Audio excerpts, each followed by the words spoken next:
नमस्कार, आप देख रहे हैं सनमार्ग लाइव और मैं हूं मनोज नारायण सिंह।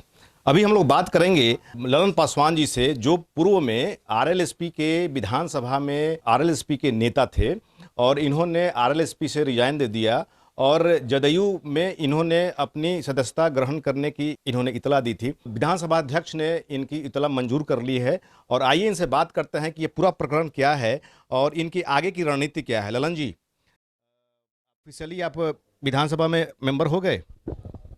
नहीं, हम लोगों ने 3-4 दिन पहले ही दे दिया था लिख के अध्यक्ष जी को और आज उन्होंने नोटिफाइड किया है। देखिए, बात उसकी नहीं है कि मेंबर होने की, हम तो एमएलए थे ही हम लोग आरएलएसपी से, लेकिन आरएलएसपी के जो सुपरस्टार थे उन्होंने आरएलएसपी की भट्ठा बैठा दिया, साथियों का किस्मत पर कालिक पोत दिया। ऐसे पोता कि सब के सब मरे पड़ गए और जो साथी जिंदा रहे सब छोड़ के चले आए। इसलिए जिस डाल पर चढ़िए उसी डाल को काट दिए तो स्वयं व्यक्ति अपने को काट के मार लिया।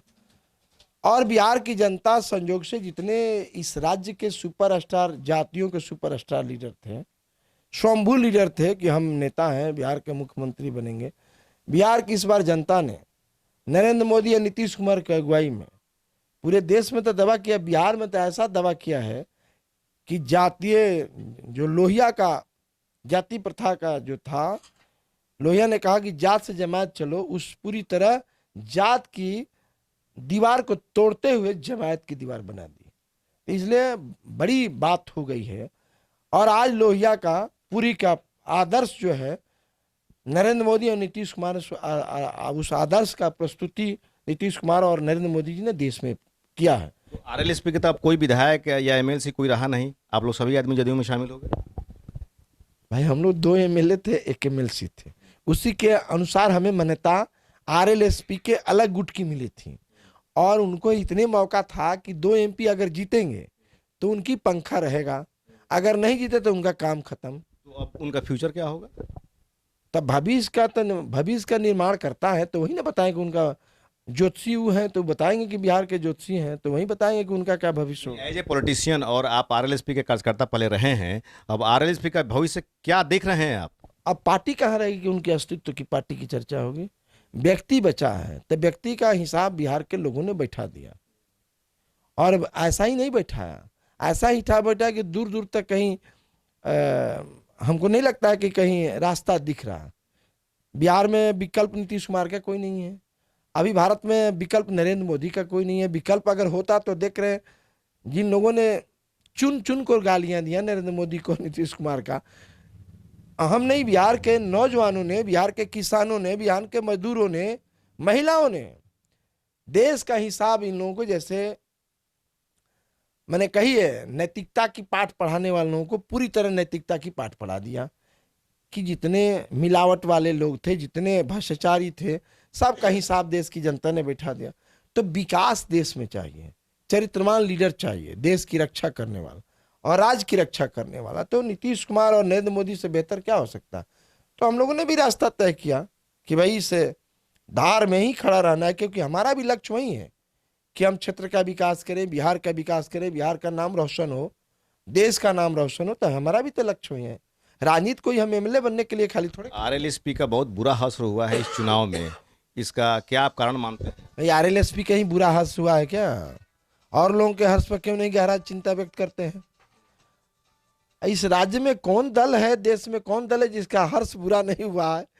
उत्तरी भारत से इधर से शुरू करिए, बंगाल से शुरू करिए तो हवा जाके कश्मीर में जाके मारते मारते पाकिस्तान हिल गई है। तो आप कह रहे हैं कि यहाँ हुई है? उत्तर से दक्षिण तक, पूरब से पश्चिम तक कौन बचाना, कुल में कोई रोवनहारा की स्थिति है। अब देखिए, ये देश बहुत पहले से जानता है। लोहिया ने कहा था कि जाति तोड़ो जमात बनाओ, और उस लोहिया के आदर्शों का नेहरू, भारत के प्रधानमंत्री माननीय नेहरू जी थे, उस समय लोहिया विपक्ष के नेता हुआ करते। उस समय लोहिया ने, कृपलानी ने, आचार्य नरेंद्र देव ने, स्वामी शाहजानंद सरस्वती जैसे लोगों ने और राम सुंदर दास जैसे लोगों ने भी बिहार में ये बात, कर्पूरी ठाकुर ने भी कहा कि जात तोड़ो जमात बनाओ।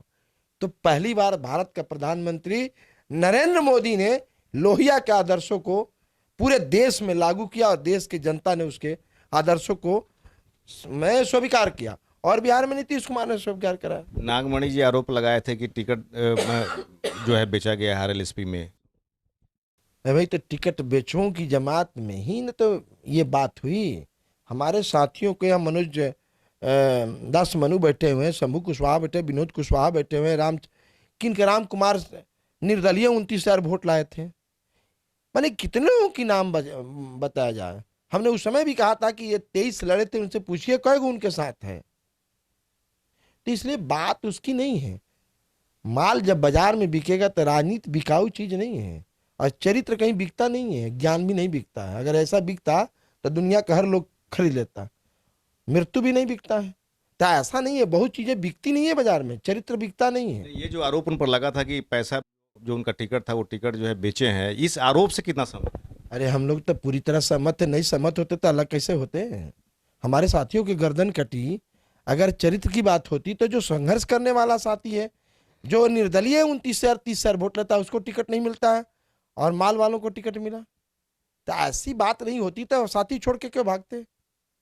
और ये सब बात कहने पर तो बहुत सारे लोग हैं, तो इसलिए जो जिस पेड़ पर खड़ा था उसी पेड़ को काट लिया। जो किस्मत लिखने वाला साथी था, जो नारा लगा रहा था, उन्हीं का गर्दन काटा। तो जब सेना ही मर गया तो कप्तान बचेगा? कप्तान को तो मरना तय है, तो कप्तान भी मर गया, जनता ने मार दिया। तो ये चिनारी से विधायक हैं ललन पासवान जी, जो बेबाकी से आरएलएसपी के बारे में अपनी बात इन्होंने रखा है। और एक तरह से देखा जाए तो विधानसभा में पहले इनका सिंबल आरएलएसपी का हुआ करता था, अब जेडीयू की तरफ से ये प्रतिनिधित्व करेंगे। सहयोगी राकेश के साथ मनोज नारायण सिंह, पटना।